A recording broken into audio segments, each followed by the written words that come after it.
The two main factors determining how powerful an AI model is are dataset and model size. A larger, higher quality dataset significantly enhances the model's learning potential. Meanwhile, the model's size determines its learning capacity. Think of the large dataset as a library full of books.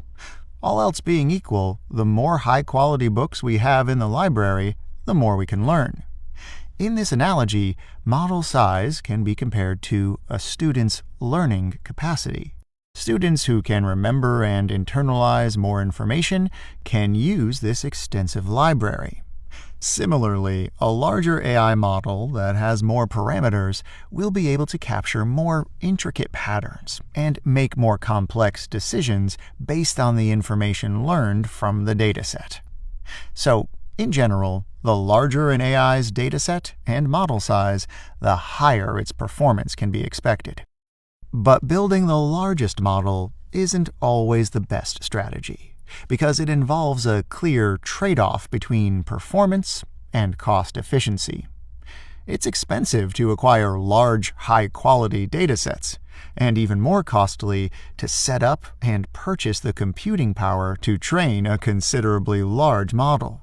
So, budgeting is a crucial topic and a fundamental skill AI developers need to acquire. You can't start building your AI model and then figure out how big it will be and how much it will cost during the training process.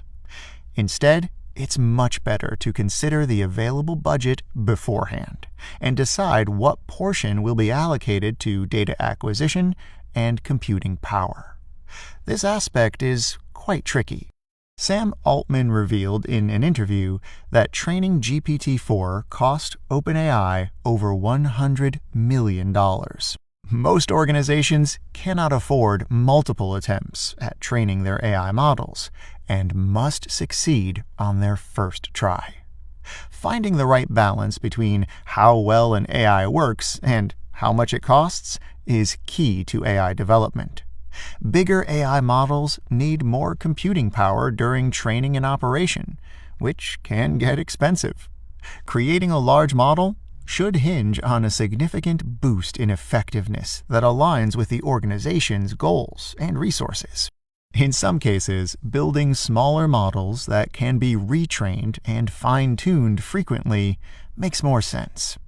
Training smaller, specialized models is more cost-effective and faster than using vast resources to train a large model for limited applications.